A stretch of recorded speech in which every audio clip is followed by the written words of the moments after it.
मित्रांनो, काल संध्याकाळी केंद्र शासनानं एक महत्त्वाचं नोटिफिकेशन आणलं आणि ज्याच्याद्वारा 8व्या पे कमिशनच्या TOR ला मान्यता दिली. आता हे TOR म्हणजे काय, ते कसं ठरवलं जात असतं, यात एक फिटमेंट फॅक्टर नावाचा एक प्रकार आहे, तो काय, याला आपल्याला डिटेल जाणून घ्यायचं आहे. तर बेसिकली मी जे तुम्हाला इकडे एक दाखवतोय आणि इकडे एक दाखवतोय आणि बरोबर माझ्या मागे पैसा ही पैसा होगा, जर तुम्ही परीक्षेचा अभ्यास करत असाल तर येत्या काही दिवसांमध्ये तुमची ही परिस्थिती नक्की असणार आहे. So be ready. आणि त्यासाठी तुमच्या अभ्यासासाठी तुम्हाला पहिल्यांदा खूप साऱ्या शुभेच्छा. मित्रांनो, तर हे 8व्या पे कमिशन आणि बेसिकली पे कमिशन म्हणजे काय, आधी डिटेल जाणून घेऊया. पे कमिशन म्हणजे एक अशी संस्था आहे की जे केंद्र शासन आणि त्यांच्या अखत्यारीत येणारे कर्मचारी आणि जे पेन्शनधारक आहेत त्यांच्यासाठी जी मोबदला सरकारकडनं दिला जातोय तो डिसाईड करत असतं. वेळोवेळी हा बदलांनुसार बदलावा सुद्धा लागतो, कारण ज्या कंडिशन्स कदाचित 2017 मध्ये असतील त्या 2027 मध्ये नसतील. मग 2027 मध्ये असणाऱ्या परिस्थितींसाठी आता हा पे कमिशन डिसाईड केला जात असतो. आतापर्यंत अशा 7 पे कमिशन येऊन गेले आणि आज आपण ज्याच्याबद्दल चर्चा करणार आहोत तो 8वा पे कमिशन असणार आहे. भारतातील वेतन आयोग हा केंद्र सरकारचे कर्मचारी, संरक्षण कर्मचारी यांचे वेतन, भत्ते, पेन्शन मधील बदलांचं मूल्यांकन आणि शिफारस करण्यासाठी भारत सरकारनं स्थापित केलेली संस्था आहे. आता ज्या डिफेन्स पर्सनल जे आहेत त्यांच्यासाठी OROP नावाचं एक वेगळं फंक्शनिंग गोष्ट आलेली आहे, पण तिथे देखील ह्या गोष्टींचा विचार हा केला जात असतो. मित्रांनो, या शिफारसींचं उद्दिष्ट आर्थिक परिस्थिती, चलनवाढ, बदलत्या सामाजिक गरजा यांच्या अनुषंगानं वाजवी भरपाई सुनिश्चित करण्यासाठी केला जात असतो. जसं मी तुम्हाला आता इतकं सांगितलं की 2017 ज्या सिच्युएशन्स आहेत त्या 27 ला नसतील.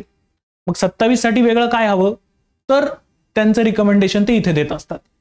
केंद्र सरकार अंदाजे दर 10 वर्षांनी हा जो वेतन आयोग आहे तो आणत असतो.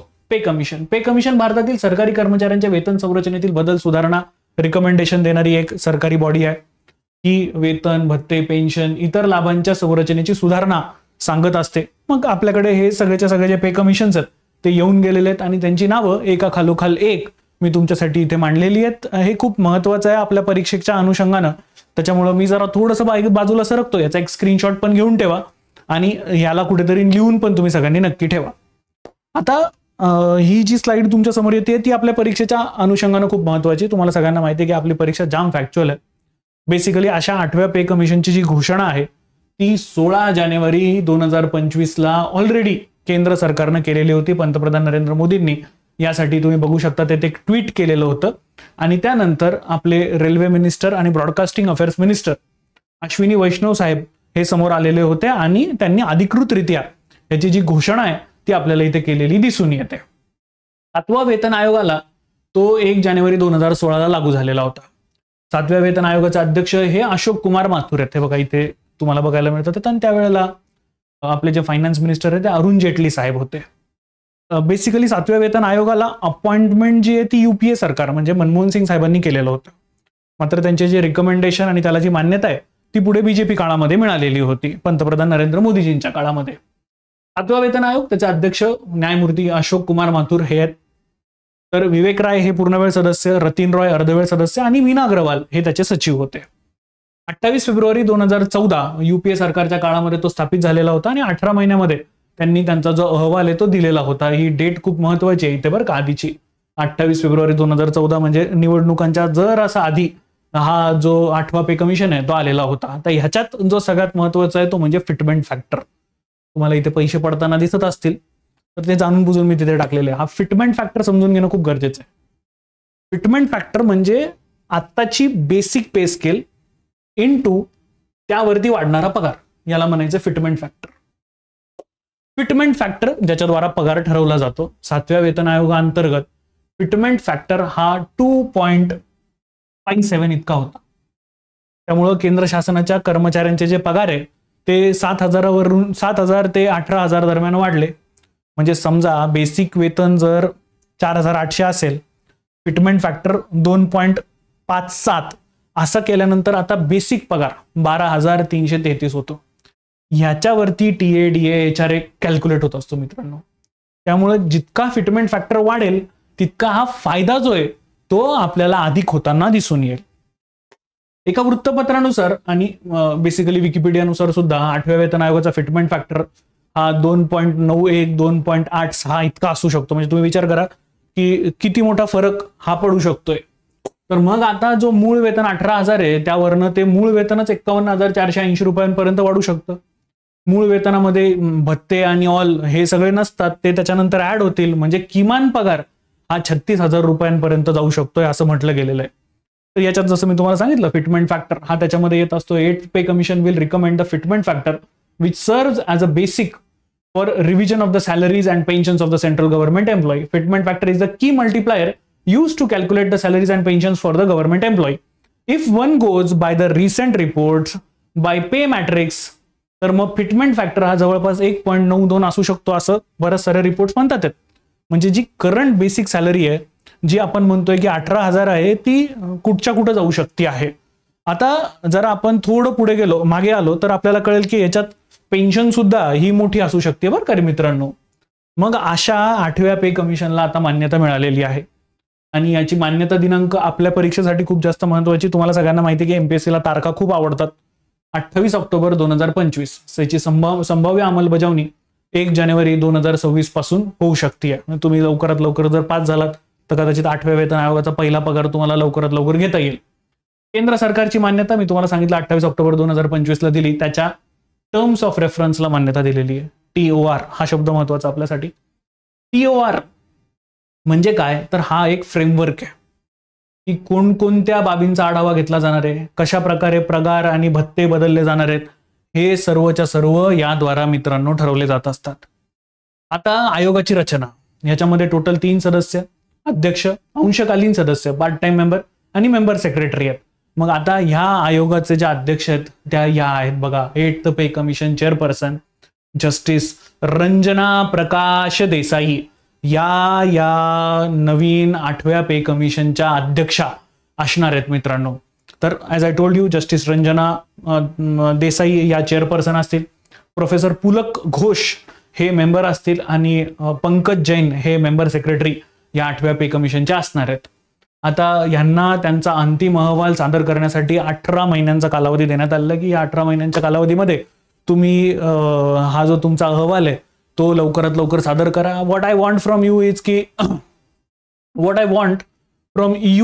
इज की तुम्ही सगळ्यांनी लवकरात लवकर हे जरा मला ह्या पद्धतीत दिसावे है की नाही.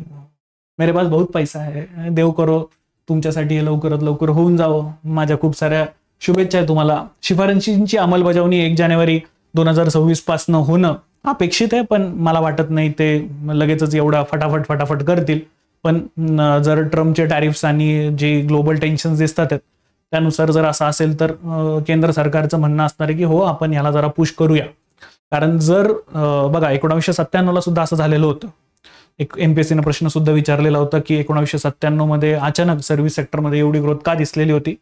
तर त्यावेळेला सुद्धा पे कमिशन आलेला होता आणि परिणामी अर्थव्यवस्थेमध्ये मोठ्या प्रमाणात पैसा आलेला होता. आता सुद्धा जर भारताला 2047 पर्यंत डेव्हलप्ड नेशन व्हायचं असेल तर सर्व्हिस सेक्टरची भूमिका खूप महत्वाची असणार आहे. त्यात जर सरकारी एम्प्लॉईजचे पगार जर वाढले तर भारत सरकार हा एक मोठा पुश भारतीय अर्थव्यवस्थेला देऊ शकतोय. मित्रांनो, आयोगाचं कार्यक्षेत्र हे असं असणार आहे बघा की केंद्रीय कर्मचाऱ्यांचं वेतन, भत्ते, निवृत्ती बोनस, सेवा यांचं पुनरावलोकन करणं, पेन्शन आणि निवृत्ती विषयक म्हणजे फॅमिली पेन्शन, ग्रॅज्युइटी हे सगळं त्याद्वारा ठरवलं जाईल. सार्वजनिक उपक्रम उदाहरणार्थ HAL, उदाहरणार्थ LIC हे पब्लिक सेक्टर एंटरप्राइजेस आहेत. खाजगी क्षेत्र, राज्य सरकारांची आर्थिक स्थिती ही सुद्धा याच्यामध्ये विचारात घेतली जाणार आहे. ही यांची स्थिती विचारात घेतली जाईल बरं का, की बघा एक एम्प्लॉई जर इथे काम करतोय तर त्याला पब्लिक सेक्टरमध्ये किती पगार भेटतोय आणि तोच एम्प्लॉई त्याच पे स्केलवरती जर इथे काम करतोय तर त्याला आपण किती पगार दिला पाहिजे. त्याच्यानंतर ह्याच्यात एक खूप महत्वाचं आहे ते म्हणजे आर्थिक शिस्त. बेसिकली तुम्ही जो पैसा तिथे लावणार आहे त्याच्यात आर्थिक शिस्त बिघडायला नको, की खड्डा खंदून ती माती आपण एका बाजूला गोळा करून टाकू आणि तिथं एक मोठा खड्डा तयार होऊन जाईल, असं व्हायला नकोय. तिथे ते आर्थिक शिस्त बघणं खूप जास्त गरजेचं आहे आणि यासाठी निधीची उपलब्धता कुठून होतीये हे सुद्धा बघणं गरजेचं आहे. वेतन साखळीची सुधारणा, वेगवेगळ्या स्तरावर पगारांमध्ये म्हणजे पे लेव्हल्समध्ये पुनरावलोकन करण्यात येईल. काय अयोग्य आहे, काय असमान आहे हे पण पाहिलं जाईल आणि त्याच्यात रॅशनलायझेशन केलं जाईल. की पगार वाढवत असताना हा पगार कोणाला वाढला पाहिजे? ब्युरोक्रॅट्सला वाढला पाहिजे, की जे संशोधक आहेत, रिसर्चर आहेत त्यांना वाढला पाहिजे, की जे या संपूर्ण गोष्टींचा एक महत्वाचा खांब आहेत शिक्षक त्यांचा वाढला पाहिजे? तर हे इथं रॅशनलाइज केलं पाहिजे की कोणापर्यंत योग्य न्याय पोहोचला पाहिजे. लाभ आणि अंदाज घेणारे कर्मचारी मित्रांनो जवळपास 50 लाख केंद्रीय कर्मचारी आणि जवळपास 69 लाख पेन्शन धारकांना या शिफारसींमुळे डायरेक्ट फायदा होणार आहे. आता याची प्रक्रिया कशी चालते? म्हणजे त्यांनी सांगितलं चला 1 जानेवारी 26 पासून लागू करा, तर लगेच लागू होत नसतो तो. तर आयोग त्यांचा अहवाल आधी सर्वात पहिल्यांदा केंद्र सरकारला सादर करेल. वित्त मंत्रालय मंत्रिमंडळ त्याचं परीक्षण करेल आणि त्यानंतर त्याची अधिकृत घोषणा ही केली जाईल. आर्थिक आणि धोरणात्मक बाजू. आर्थिक भार या आयोगाच्या शिफारसींमुळे केंद्र सरकारच्या खर्चावरती हा मोठा परिणाम होणार आहे, कारण पगार भत्ते पेन्शन मोठ्या प्रमाणात वाढतील. त्याच्यामुळे केंद्र सरकारला स्वतःच्या खिशातनं जास्तीचा पैसा काढून द्यायचा आहे. मग आता पैसा काढून द्यायचा आहे, त्याच्या आधी खिशात पैसा तर टाकावा लागेल ना. याचा भार कोणावरती पडतोय हे पण बघणं गरजेचं आहे. भत्ते आणि पगारांसाठी पुनर्रचना. केवळ पगार वाढ नसून पगार साखळ्या म्हणजे पे लेवल्समध्ये गडबड होणार आहे. म्हणजे तुमचा जो बेसिक पे स्केल आहे त्याच्यावरती टीए डीए एचआरए ठरत असतो, त्यांच्यावरती पण इम्पॅक्ट पडणार आहे. मग आता ही वगळणी कशी करायची, सुधारणा कशी करायची, मिसळणी कशी करायची, हे सुद्धा त्याची धोरणात्मक बाजू त्यांना बघायची आहे. राज्य शासन PSU कर्मचाऱ्यांवरती पण याचा परिणाम होणार आहे. त्यांच्याबद्दल सुद्धा यांना विचार करावा लागणार आहे की आपण एवढा पगार वाढवलेला आहे, तर PSU म्हणजे पब्लिक सेक्टर एंटरप्राइजेस, राज्य सरकार यांनी किती आणि कोणत्या कोणत्या गोष्टी केल्या पाहिजेत. मित्रांनो, जे मला सगळ्यात महत्वाचं वाटतं या सगळ्यांमध्ये ते म्हणजे 8व्या पे कमिशन समोर असणारी आव्हानं.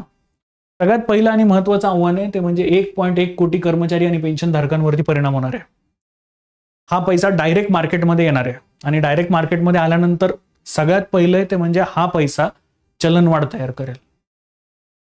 खूप महत्वाचं आहे, हा पैसा चलनवाढ तयार करणार आहे. मग याचा इम्पॅक्ट सामान्य माणसावरती सुद्धा होतोय. तो कसा काय आपण अबाधित ठेवू शकतोय, त्याचा इम्पॅक्ट शेवटच्या माणसांपर्यंत कसा कमीत कमी होईल याचा यांना विचार करावा लागणार आहे.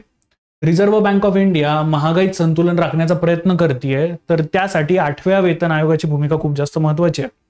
हा आलेला पैसा रिझर्व्ह बँक ऑफ इंडियाला तो रोखायचा आहे. तो कसा रोखेल जेणेकरून लोकांवरती इम्पॅक्ट कमी पडतील. महागाई जर रोखायची असेल तर त्याच्यावरती फिस्कल म्हणजे राजकोषीय, मॉनिटरी म्हणजे RBI दोघांचंही नियंत्रण असतं. पैकी RBIची भूमिका खूप जास्त महत्वाची असते.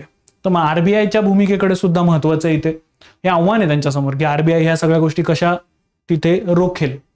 वाढती वित्तीय तूट. तुम्हाला जसं मगाशी सांगितलं की हा पगार केंद्र सरकार खिशातनं काढून देणार आहे. केंद्र सरकारच्या खिशाला पण तूट पडणार आहे ना, त्याचं काय? फिस्कल डेफिसिट वाढेल. ते FRBMचा रेफरन्स घेणं खूप जास्त गरजेचं. पायाभूत सुविधा, आरोग्य सेवा, शिक्षण यांना प्राधान्य द्यावं की सरकारी नोकरदारांना, हे सगळ्यात महत्वाचं आहे. कोरोना काळामध्ये आपण आपल्या इथली आरोग्य सेवा बघितली. पायाभूत सुविधांबद्दल तर बोलायलाच नको. पाऊस पडलेला आहे, तुम्हीच सांगा तुमच्या इथली रोडची कंडिशन कशी आहे. आणि शिक्षण म्हणजे ज्याच्याबद्दल आता सगळ्यात जास्त बोलायला पण पाहिजे. परवा शिकवत असताना युनिव्हर्सिटी रँकिंग आलेले आहेत मित्रांनो. पहिल्या 200 मध्ये इंडियन युनिव्हर्सिटी नाहीच आहेत. 200 ते 250 मध्ये इंडियन इन्स्टिट्यूट ऑफ सायन्सेस आहेत.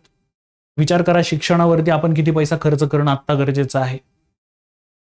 वेतन असमानता हा एक महत्वाचा प्रश्न असणार आहे. जसं की मी तुम्हाला सांगतोय की पगार नक्की वाढवायचा कोणाचा, म्हणजे रिसर्चर्स आहेत, म्हणजे खूप साऱ्या सेगमेंट्समध्ये रिसर्च करतात. उदाहरणार्थ DRDO साठी काम करणारे सायंटिस्ट, इस्रो साठी काम करणारे सायंटिस्ट, की नोकरदार म्हणजे तुमच्या माझ्यासारखे विद्यार्थी जे तिथे अभ्यास करतात ते, की शिक्षक जे या सगळ्या गोष्टींचा पाया आहेत. पगार नक्की वाढवायचा कसा, हे सगळे आव्हानं या आयोगासमोर असणार आहेत. तुम्हाला याच्यामध्ये काही प्रश्न पडले आहेत का, जरा मला खाली कमेंट बॉक्समध्ये नक्की कळवा. आणि तुम्ही या 8व्या पे कमिशन मधनं लवकरात लवकर पगार घेऊ अशा माझ्या मनापासून तुम्हाला शुभेच्छा. मी थांबतोय. धन्यवाद. जय हिंद.